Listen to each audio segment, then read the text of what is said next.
warm good morning to all of you. It's a pleasant Monday morning and we're back once again with a fresh edition of Breakfast Show, the first comprehensive show we get for you every morning to make sure that your day starts on the right note. And it's a Monday morning. Let's start this on the thought that always remember the present situation is not in fact your final one, but the best is yet to come. A good thought to start your day and a Monday morning and the week ahead. I'm Preeti, with me is Tanvi. Up next, we'll get you everything that's been making it to the headlines. Right. Good morning to all those joining us from India and the world. We are back again with Breakfast News on DD India. Our women pugilists have done us all proud. India wrapped up the Women's World Boxing Championships in New Delhi with 4 gold medals. Nikhat Zareen becomes only the second Indian after Mary Kom to have won the IBA Women's World Boxing Championship twice. Also on the show, we track the buzz from the ongoing G20 working group meetings, one on environment and climate sustainability and the other on trade and investment. All that plus all the international buzz in the show ahead. Let's get started with the headlines. Mass protests erupt across Israel after Netanyahu sacks Defense Minister Yoav Gallant, who opposes judicial overhaul. President Isaac Herzog warns of national disaster unless a broader consensus over judicial overhaul is reached. NATO criticizes Putin for dangerous and irresponsible nuclear rhetoric. White House National Security Council spokesman John Kirby says no sign that Russian President Vladimir Putin is preparing to use nuclear weapons.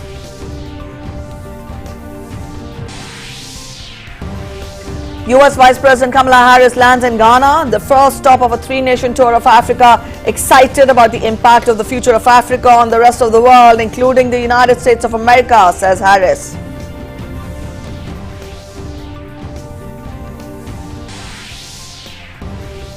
Massive strike in Germany today. The strike to cause widespread disruption on railways and at airports in Europe's largest economy. Matter of survival for many thousands, says top union boss.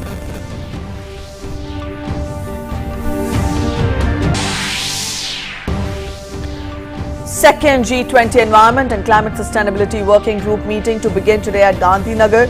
Meeting to focus on themes like arresting land degradation, accelerating ecosystem restoration and enriching biodiversity.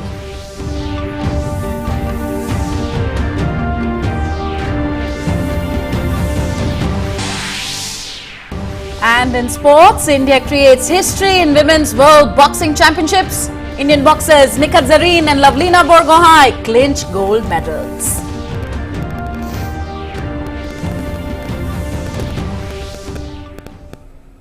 Alright, so let's kickstart the show. We get to the international update first in our segment Across the Globe.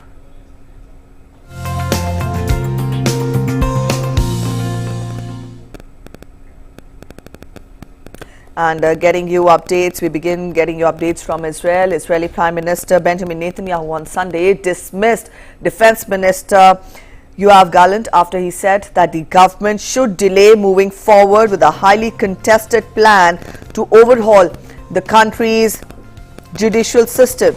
In announcing Gallant's dismissal, Netanyahu's office did not name a replacement, nor did he give any other details. It only said that Prime Minister Benjamin Netanyahu has decided to dismiss Defense Minister Yoav Gallant. As Gallant, a lawmaker from Netanyahu's right-wing Likud party, broke ranks on Saturday by publicly urging Netanyahu to suspend the legislation and said that members of the Israeli Defense Forces were angry and disappointed.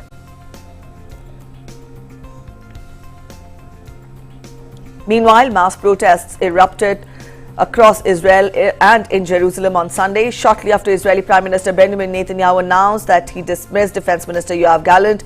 As the news of the dismissal spread in Tel Aviv and Jerusalem, thousands of protesters, many waving blue and white Israeli flags, took to the streets, blocking traffic for hours and setting up bonfires along the multi-lane road on both the directions. And in Jerusalem, crowds also gathered outside Netanyahu's residence in Jerusalem, where police and soldiers used water cannons against demonstrators. The opposition leaders, Yair Lapid and Benny Gantz, accused Netanyahu of behaving like a dictator and destroying the security of Israel, and also said that state security cannot be a card in the political game.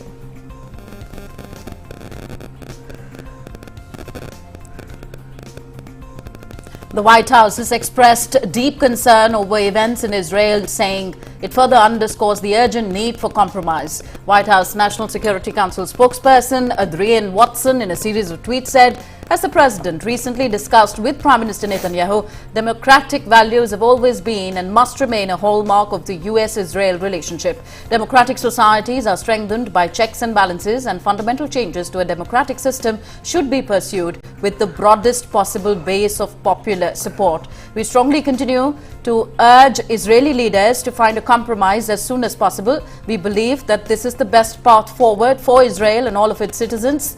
US support for Israel's security and democracy remains ironclad, Adrienne Watson wrote. NATO on Sunday criticized Russian President Vladimir Putin for what it called his dangerous and irresponsible nuclear rhetoric, a day after the Russian president said that he planned to station tactical nuclear weapons in Belarus. According to media reports, a NATO spokesperson said that Russia's reference to NATO's nuclear sharing is completely misleading. The spokesperson further blamed Russia of consistently breaking arms commitment, with most recently suspending the New START treaty.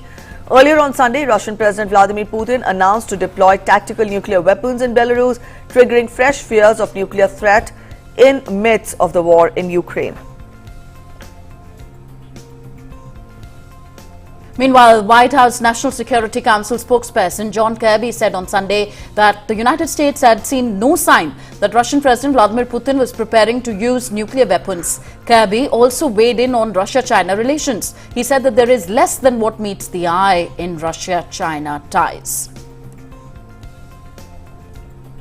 Characterize it as an alliance either. I think, for all the bluster about a no limits relationship, I mean, there clearly are limits to what President Xi has proven he's willing to do in terms of bolstering up Mr. Putin. Now, look, these are two nations that see common cause in pushing back on American leadership around the world and leadership of the West, leadership of NATO. And so they are sort of using one another to chafe and to bristle at American leadership around the world. But it remains to be seen, how much of a true alliance we have here. These are two nations that want to challenge the international rules-based order. In one case, China, they actually have the resources and capabilities to mount an effective challenge. President Putin sees that, he knows that, and that's, we believe, why he's cozying up a little bit more to President Xi. The Director General of IAEA, Rafael Grossi, will be on a visit to Ukraine's Zaporizhzhia nuclear power plant from today. The IAEA chief, along with his team, is on way to Europe's largest nuclear power plant to assess firsthand the serious nuclear safety and security situation at the facility and underline the urgent need to protect it during the ongoing military conflict in the country. According to a statement from IAEA, despite its presence at the site for 7 months now, the situation at the Zaporizhzhia nuclear power plant is still precarious. The UN watchdog further said that the nuclear safety and security dangers are all too obvious, as is the necessity to act now to prevent an accident with potential radiological consequences to the health and the environment for people in Ukraine and beyond. It is the second time Director General Grossi crosses the front line in order to reach Europe's largest nuclear power plant, and the first since he established a permanent presence of IAEA experts at the site in southern Ukraine on 1st September last year. All right, shifting focus now. US Vice President Kamala Harris arrived at the Kotoka International Airport in Ghana on Sunday, the first stop of a three-nation tour of Africa. Harris's trip to Ghana, Tanzania and Zambia is part of a diplomatic push by the Biden administration to deepen ties with the continent amid competition from China and Russia. Shortly after landing in Accra and meeting with Ghana's President Nana Akufo-Addo, Harris said that she's very excited about the impact of the future of Africa on the rest of the world, including on the United States of America. Harris is traveling with her husband, Douglas Emhoff. After their stay in Accra, Ghana, they will head to Tanzania on Wednesday and Zambia on Friday. The diplomatic trip will end on April the 2nd. Excited about the future of Africa. I'm very excited about the impact of the future of Africa on the rest of the world, including the United States of America. When I look at what is happening on this continent and the fact that the median age is 19 years old, and what that tells us about the growth of opportunity, of innovation, of possibilities. I see in all of that great opportunity, not only for the people of this continent, but the people of the world.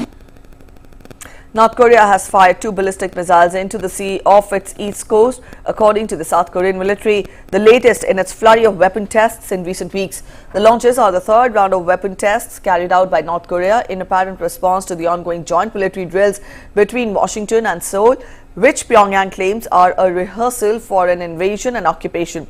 The drills are scheduled to end on April 3rd. Pyongyang carried out military drills of its own in response, including test firing a new nuclear-capable underwater attack drone capable of unleashing a radioactive tsunami that would destroy enemy naval vessels and ports.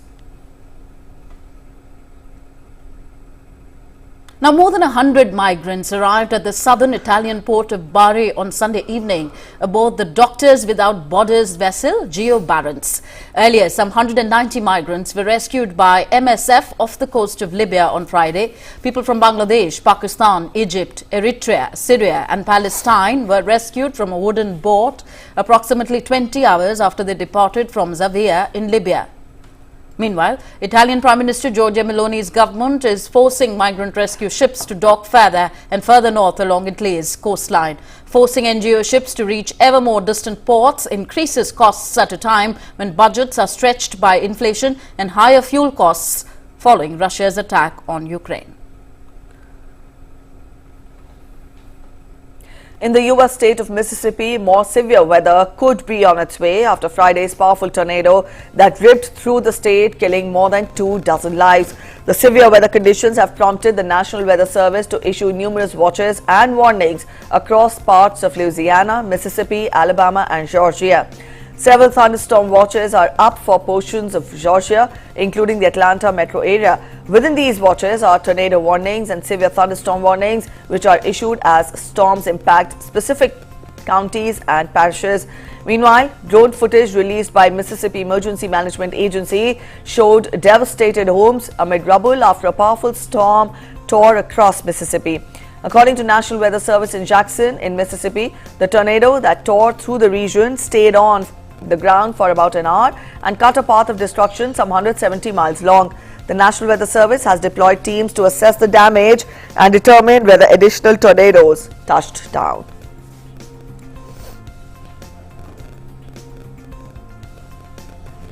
Meanwhile, U.S. Secretary of Homeland Security Alejandro Mayorkas warned that extreme weather events have been increasing in gravity, severity and frequency. He said that the communities in the region have been built in a way to remain prepared to avert devastation to the extent possible.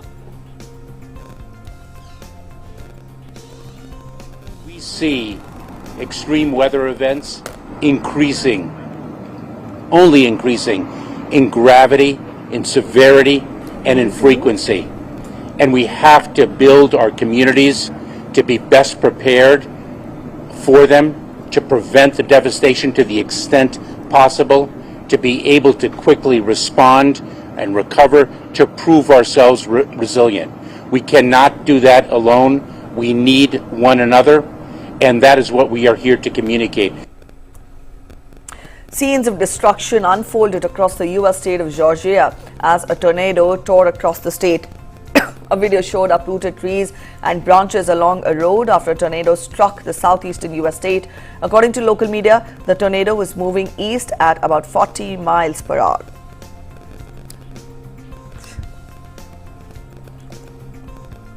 Spain's first major wildfire of the year has destroyed more than 4,000 hectares of forest and forced 1,700 villagers to leave their homes in Valencia and Aragon regions. Local residents were worried on Sunday that expected strong winds could complicate efforts to extinguish wildfire and said that the wind is the worst thing for the fire, and the fire could also destroy the livelihoods of villagers who live upon tourism. Emergency services said that more than 500 firefighters supported by 20 planes and helicopters were working to bring the blaze under control on Sunday, 4 days after it started near the village. Y entonces pues eso estamos. The wind is the worst thing for the fire. It seems to have been subdued this morning, but there are still flames here. So we are a bit worried that the wind will change and the situation will become more complicated. Let's hope it doesn't. Y la cosa se... Meanwhile, the drone video on Sunday showed devastation in forests in eastern Spain. Officials told fire tourists to keep away from raging blazes, saying onlookers were putting themselves at risk and disrupting efforts to quell the flames. Authorities said that around 200 residents from Teruel area of Aragon were allowed to return home, whereas residents in the town of San Agustin collected food and water handed out by the members of the Guardia Civil.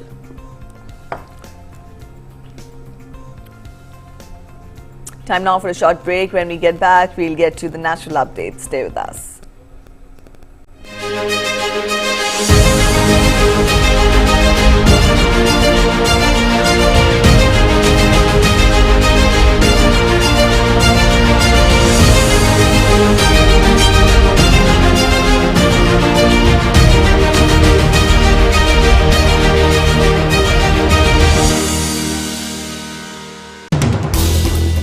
As the day unfolds and news and events take shape, we get you complete coverage of every news breaking in, tracking new developments as they happen.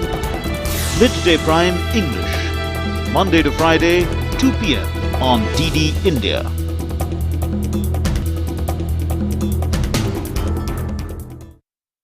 Your window to rising India. India's voice on global platforms. Latest news from India and around the world. In-depth analysis of global headlines. Watch DD India in your country. Available for downlink in Central Asian countries. STTV broadcast is available through the satellite GSAT 17 at 93.5 degrees east. HDTV broadcast is available through the satellite GSAT 10 at 83 degrees east. For technical details, scan here. Switch to DD India now. Namaste land. Marhaban ila al-Hind. Zari India. Salam India. Namaste India. Namaskar Bharata.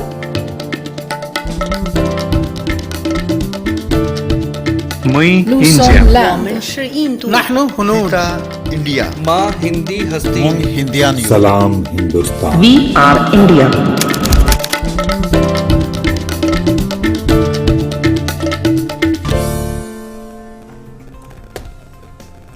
Welcome back after the break. You're watching Breakfast News. Up next, we'll get you national updates. The second G20 Environment and Climate Sustainability Working Group meeting begins today at Gandhinagar. 130 delegates from G20 member countries along with 11 invitee countries and 14 international organizations will take part in the three-day event. The meeting would focus on thematic areas like arresting land degradation, accelerating ecosystem restoration and enriching biodiversity, encouraging resource efficiency and circular economy, and promoting a sustainable and climate resilient blue economy will also be on the agenda. The second meeting is a critical step in fostering the efforts of the G20 countries, invitee countries and international organizations towards a sustainable and resilient future. The Ministry of Environment, Forest and Climate Change is committed to working with all the stakeholders to drive outcomes under each of the priority areas and to achieve a sustainable and resilient future for all.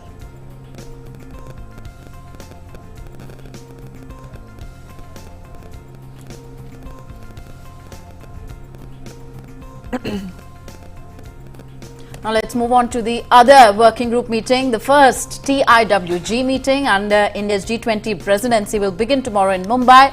During this three-day meeting, over 100 delegates from G20 member countries, inviter countries and regional groupings and international organizations will engage in deliberations to accelerate global trade and investments.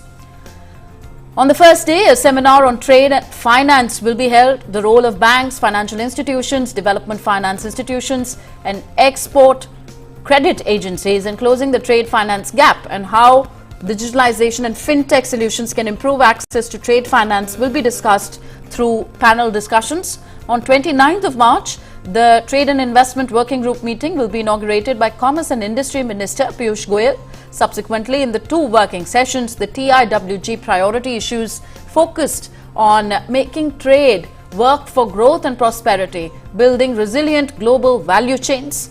On the concluding day, the TIWG priorities on integrating MSMEs in global trade and building efficient logistics for trade will be discussed across the two working sessions.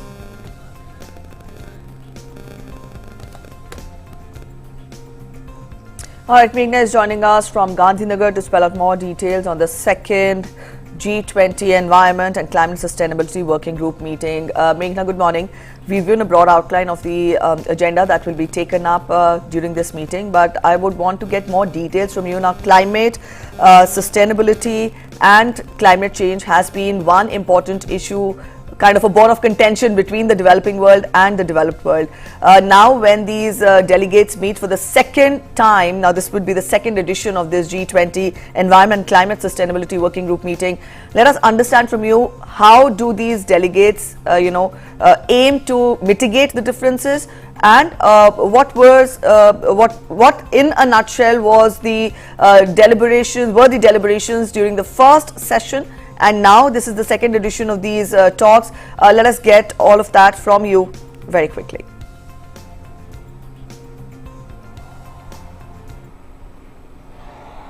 So yes, when the first meeting happened of this working group, which is on climate as well as on environment, climate sustainability and environment, the first side event of the first meeting was on forest fires and on mining affected areas.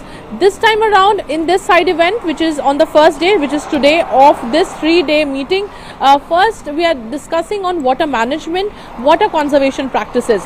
Now what we are also seeing is that other G20 countries, about 10 G20 countries, are also going to give presentations today on their practices, on their methods of water conservation and water management. What we also see here is that they will be taken to an excursion today where they will be seeing the Adalat step well, which is a very historical water conservation practice that prevailed, in especially in a number of places in Gujarat, and one of the examples is the Adalat step well. They also will visit the Sabarmati riverfront. They will visit the Sabarmati siphon and escape, which is also one of the parts of how Ahmedabad is steadfasting in the sector of water management. So this is also what they will see, historical and modern types of water conservation, water management techniques, while they will also be giving out presentations on their best practices and their water conservation techniques.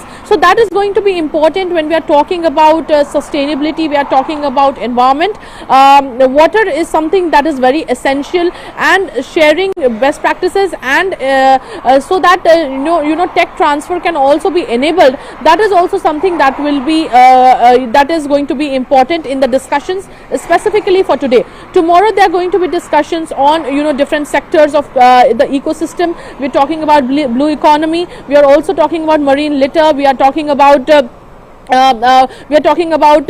restoring the ecosystem, land degradation and much more. So basically the three priority areas that have been outlined in this working group, or the focus will be basically on these three priority areas, but obviously the side events actually enable to have more cooperation in different sectors which are related to the environment as well as related to climate sustainability. So this is in a nutshell what is going to be the agenda of the second working group, the second meeting of this working group. But what we obviously see is that a number of initiatives of the Indian government, the central government, will also be displayed in an exhibit which has been organized here at the venue, and we will be later in the day we'll also be bringing you visuals and reactions and interactions from the exhibit, where there are exhibitions on Jal Jeevan Mission, there are exhibitions on Atal Bhujal Yojana, Namami Gange and many more other initiatives. So that is also being showcased so that the G20 countries, the delegates here from the G20 countries, as well as the invitees and other organizations who are a part of this working group meeting, have a sense of how India is working towards sustainability and on the environment sector. Right, Meghna, we leave it here for now and we look forward to the deliberations at the Environment and Climate Sustainability second working group meeting. For now, let's head to our correspondent in Mumbai, Shishir, who is tracking the Trade and Investment Working Group meeting, the first one which in fact begins in Mumbai tomorrow. Shishir, if you could, tell us how these meetings, the first Trade and Investment Working Group meeting is planned ahead, because the world is seeing a global banking stress. The US and Europe are, going to face credit crunch in the times to come. And so in such a situation, what are the priorities going forward from this working group meeting, especially from the advanced economies side? Well, absolutely. The focus of this meeting particularly is, you rightly said, that the financing, especially the trade activities across the world here, especially focusing the global south, is what this meeting is actually scheduled for. And nearly 100 the member countries will also be participating. The invited country will also be participating into this Trade and Working Investment Committee meeting here. But the most important factor is that the aspect that this meeting is going to discuss is about, first of all, is how to exactly finance and the trade, especially to the developing countries here, the project for developing countries here. So that's one aspect here. The second important aspect, of course, to understand the role of the banks here, the export credit agencies, as well as the financial institutions here, that how these institutions worldwide can actually calibrate the growth and also give the investment for the trade activities across the globe here. So that's the second aspect that probably these TIWG meeting will be focusing on. And that's the reason, as I rightly said in the first sentence, that probably 100 member countries, 100 members, including the invitees group, the member countries also, and the people from the trade and business activity sectors also will be participating in this entire group here. Well, the third important aspect of this, Tanvi, is of course the MSMEs that we're focusing on, that how the MSMEs can be boosted and how the MSMEs can get the trade, the funding especially from the trade agencies also across the globe here. So that's the third aspect that probably all these member countries will be participating in this, will be discussing upon. The logistic is another important aspect, because of course if you do a trade and investment business across the globe here, you should have a proper logistical support here. And that's the reason a global value chain needs to be developed in this regard. So these are the aspects that the TIWG working group meeting will be focusing on. Well, India being a president, the president of the G20 meeting here, will be also focusing on how the country, India, can actually participate into it along with the other countries as well. And of course, the previous presidents also of the G20, the work they've been carried out, India will also take that forward under the presidency of India's G20. All right, Shishir, we'll leave it here. Thank you so much for joining in with those updates. That was our correspondent Shishir, spelling out more details as to what will be taken up during the Trade and Investment Working Group meeting that begins tomorrow. We'll keep you updated. Thank you, Shishir, for joining in. And let's turn focus to other updates. We'll get you updates from Parliament now. The third week of the second part of the budget session is beginning today, it being a Monday morning today. For the last 2 weeks, the proceedings of both the houses are continuously being disrupted on many issues. Today in the Lok Sabha, the reports of the several standing committees will be tabled in the House. In the Rajya Sabha, Finance Minister Nirmala Sitharaman will introduce the Appropriation Bill 2023 and the Jammu and Kashmir Appropriation Bill 2023 for consideration. Apart from this, discussions on functioning of Ministry of Textiles, Ministry of Rural Development, Ministry of Railways and the Ministry of Cooperation has also been listed in the business of the day.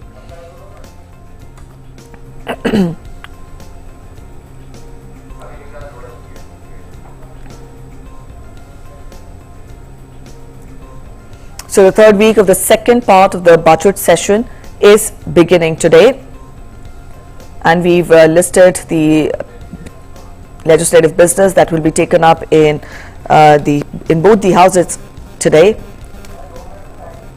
And of late, we have seen how the opposition has been disrupting the working of both the houses. And it being a Monday morning, there is a ray of hope that from today onwards, in fact, more legislative business will be transacted. So in the Rajya Sabha, Finance Minister Nirmala Sitharaman will introduce the Appropriation Bill 2023 and the Jammu and Kashmir Appropriation Bill 2023 for consideration. Apart from this, discussions on the functioning of the Ministry of Textiles, Ministry of Rural Development, Ministry of Railways, the Ministry of Cooperation has also been listed in the business of the day.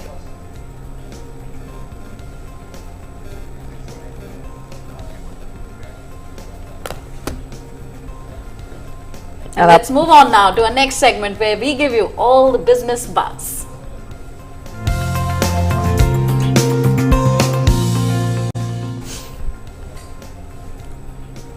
Widespread travel chaos across Germany expected today as two of the country's biggest transport unions called a nationwide one-day strike. The strike, Germany's largest in at least 3 decades, is expected to cause widespread disruption on railways and at airports in Europe's largest economy. The Verdi Service Workers Union and the EVG Union, which represents the majority of the transport workforce, will carry out the strike. The mass strike follows a series of failed talks with employers in recent weeks. Meanwhile, German rail operator Deutsche Bahn has announced that no long-distance trains will run today, with numerous trains also being cancelled on Tuesday. Besides, Frankfurt Airport and Munich Airport have cancelled all flights for today. Like in many other countries, Germans are struggling with surging inflation after Russia's attack on Ukraine sent food and energy costs soaring. Employees in many sectors have been seeking hefty raises to reflect persistently high inflation, in contrast to which employers have offered a hike of less than half of what the unions are demanding. Besides, they hope it will increase pressure on employers ahead of another round of pay negotiations later today. The strikes will be the latest in months of industrial action and protests that have hit major European economies. Wages in Britain too cannot keep up with the soaring cost of commodities such as energy and food. The chair of the Office for Budget Responsibility, Richard Hughes, said on Sunday that the country is poorer as the price of what Brits consume has been rising at twice the pace of what they produce.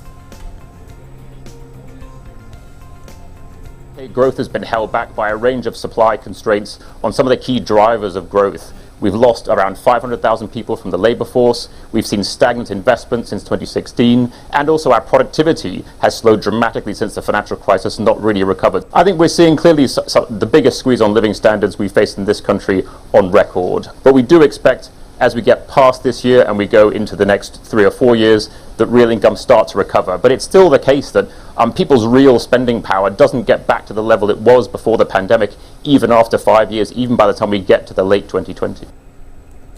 British consumers have been squeezed by inflation, which hit a 41-year high of 11.1% in October and has remained in double digits since.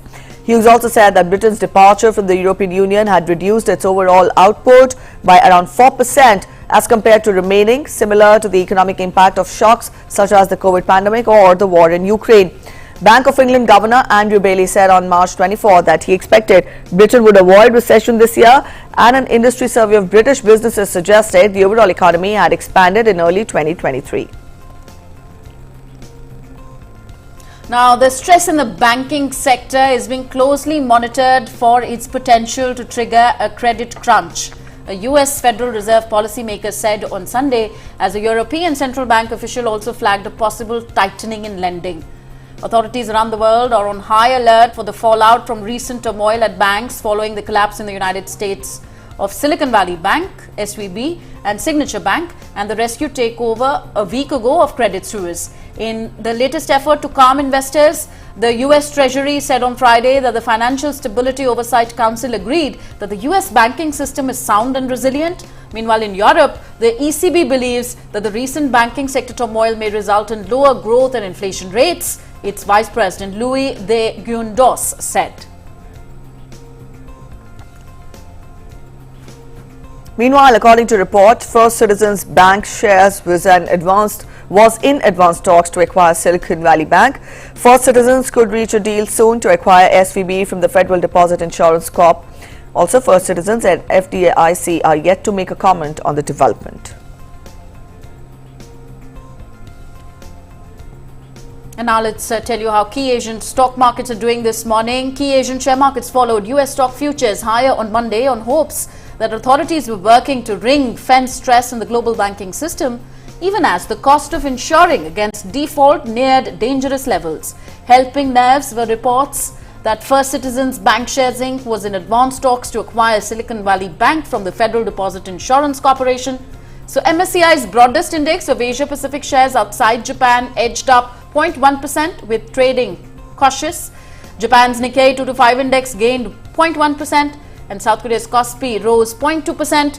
The mood remained jittery after shares in Deutsche Bank fell 8.5% on Friday, and the cost of insuring its bonds against the risk of default jumped sharply, along with credit default swaps of many other banks.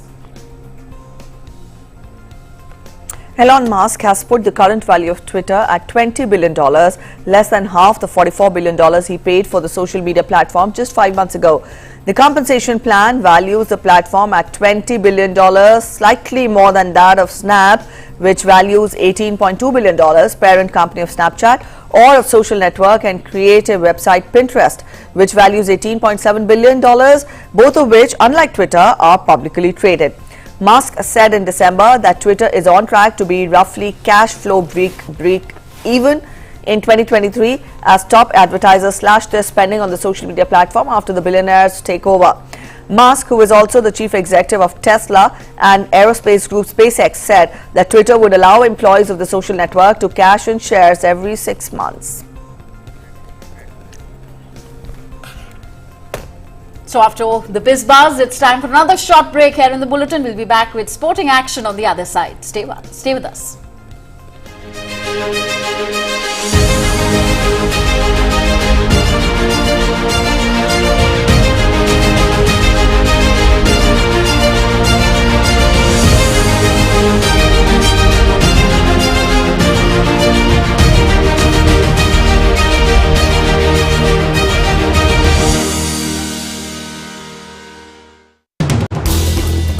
As the day unfolds and news and events take shape, we get you complete coverage of every news breaking in, tracking new developments as they happen. Midday Prime English, Monday to Friday, 2 p.m. on DD India.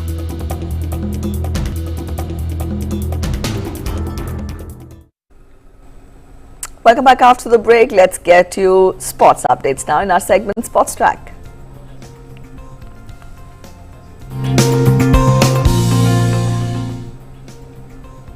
It's all gold for India at the Women's World Boxing Championships at the Indira Gandhi Sports Complex in New Delhi. Nikhat Zareen and Lovelina Borgohain successfully clinched gold medals in the 50 kg and 75 kg category respectively, while Nikhat Zareen beat 2 times Asian champion Gwen Thi Thamt 5-0 to clinch her second consecutive gold in the World Boxing Championships.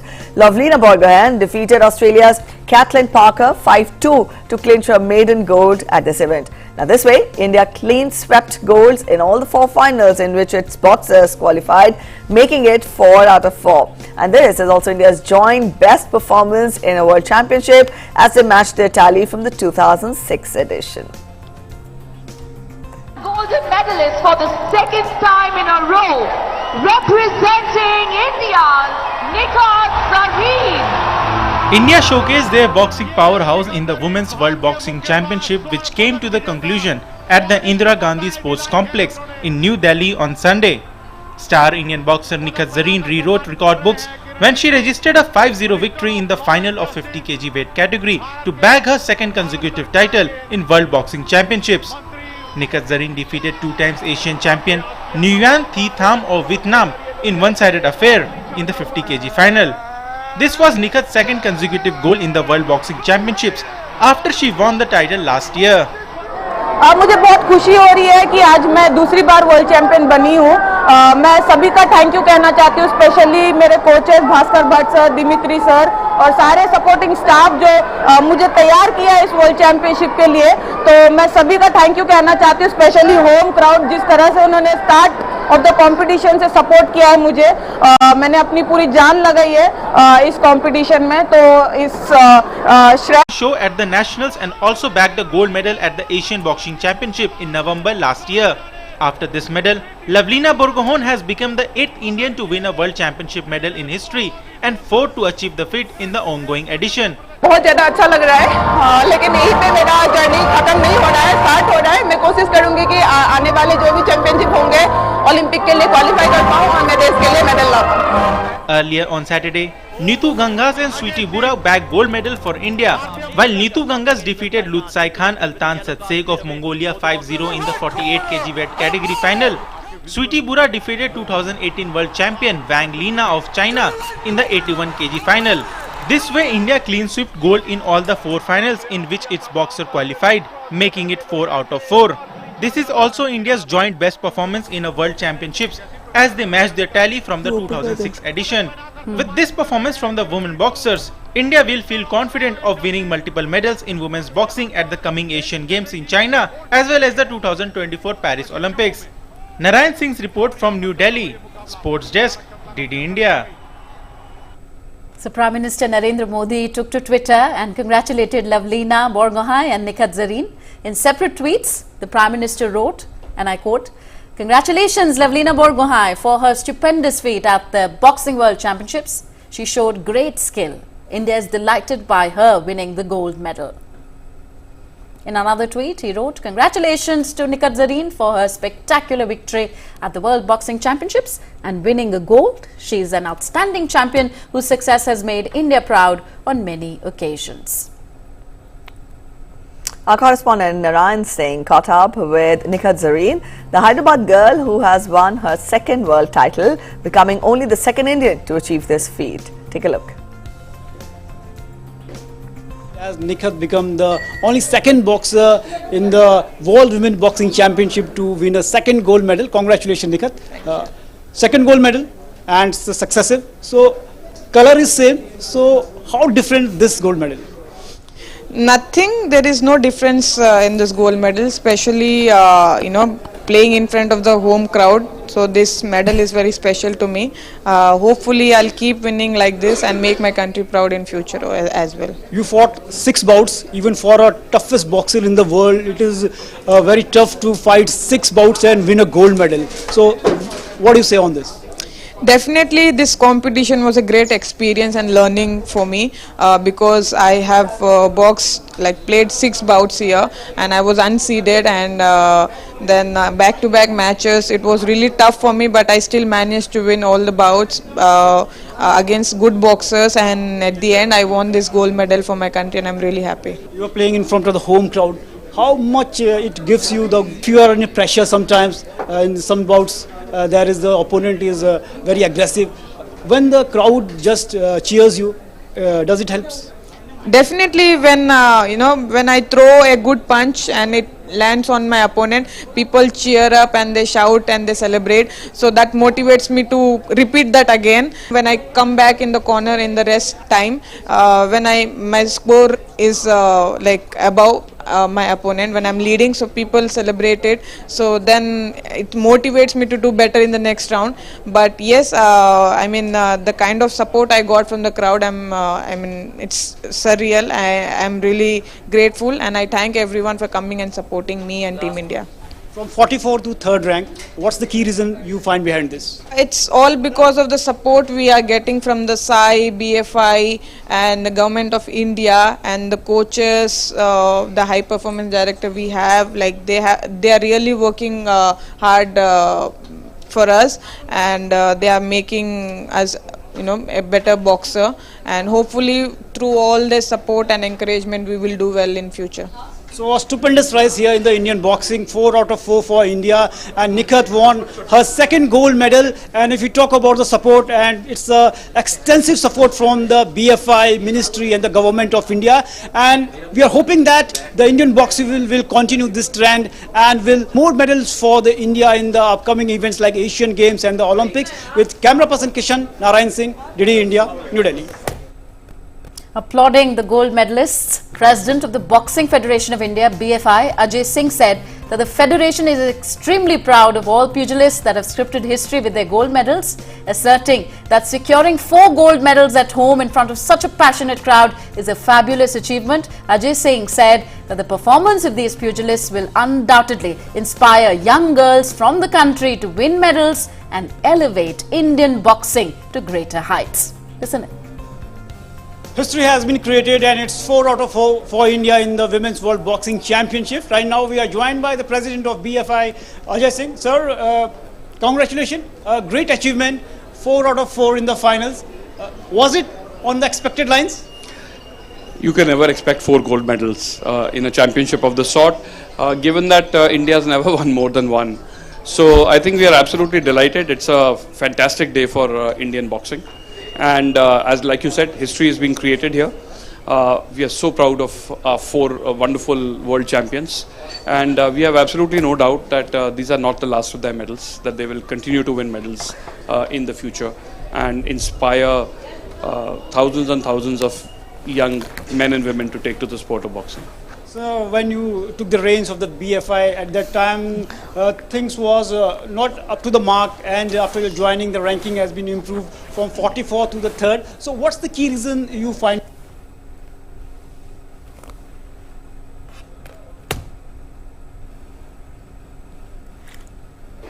Facilities, best of training, best of championship practice, and the belief and the strength that the country is standing behind them.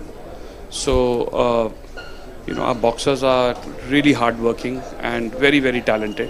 And there's no reason why our number 3 ranking will not change to number 1 soon. Right now, it's a great achievement. So, for the Olympics and the Asian Games, what are your plans? Well, one thing at a time. I think first for the Asian Games, we of course want to send our best team. It's also an Olympic qualifier event. And some of the boxers who fought here, our policy really was that those who would enter the finals of the World Championship in the category of where Asian Games are being fought, those people will get direct entry, but for the rest we will select. So we will put our best foot forward, try and send our best team to the Asian Games, and try and get as many qualification berths as possible for the Olympics. We talk about the Indian sports arena and the boxing also.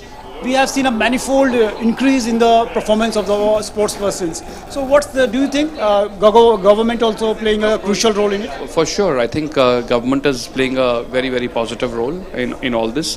Besides the funding, there's a lot of support. And more than anything else, I think, it is a sense of self-belief and confidence that has been imposed by the leadership of our Prime Minister, Mr. Modi.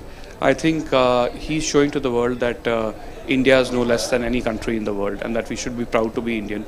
And a lot of that self-confidence, I think, flows in every stream, including in sport. So we are witnessing a self-confidence in our boxers, in our players, and because of that we have seen the Indian women boxers have won 4 gold medals at this coveted Women's World Boxing Championship, and we are hoping that in the upcoming events like Asian Games and the next year the Paris Olympics also, our boxers will maintain this trend only. With camera person Kishan Narayan Singh, DD News, Delhi. And from boxing to cricket now, Mumbai Indians added to their rich legacy as a franchise after being crowned the inaugural champions of the Women's Premier League after a 7-wicket victory over Delhi Capitals in the final at Brabant Stadium in Mumbai on Sunday. Chasing a target of 132 runs, Mumbai Indians reached 134 for the loss of 3 wickets in 19.3 overs, courtesy of an unbeaten half-century by Nat Sciver-Brunt. Also, all-rounder Sciver-Brunt played a gritty knock of 60 not out of 55 balls to take Mumbai home in a tight, low-scoring final against Delhi.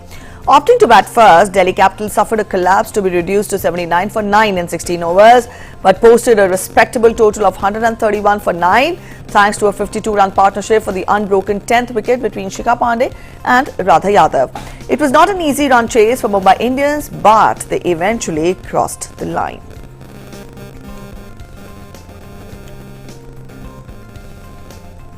So after all the buzz from the sporting arenas, now let's tell you how the weather will be like in our today's weather forecast.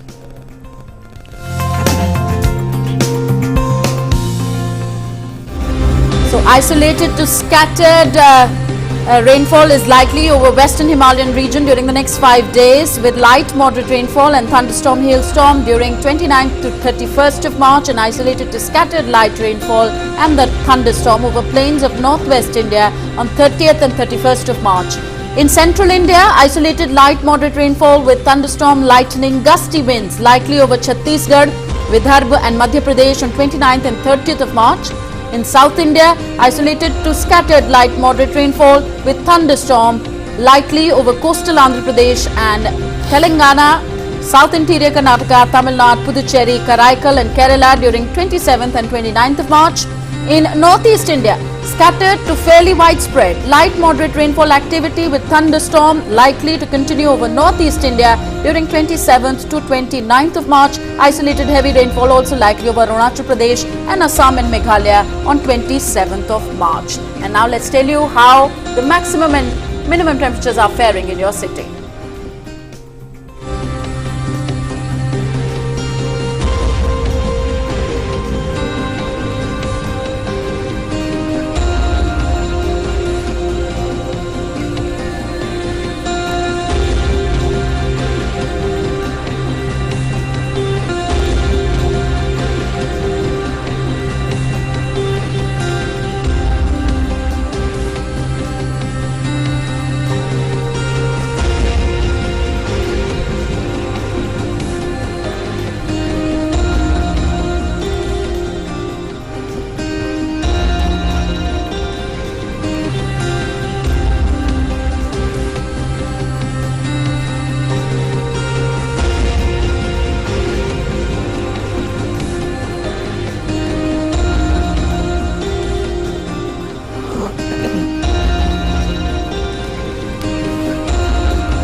Alright, that's it in this edition of Breakfast News, but we go the reminder that news and updates continue on DD India, and to make sure that we cut your Monday blues, we will end on a very inspiring and a positive note, and we'll get you the story of a young girl from Japan. Right, Japan's Taiga Hosogawa, who won her first World Cup slopestyle competition. And if you're wondering what slopestyle is, it involves skiing and snowboarding down a course of obstacles. See how Taiga achieved winning the first World Cup in slopestyle. That's it for today. Thanks for joining us. Namaskar. Bye-bye.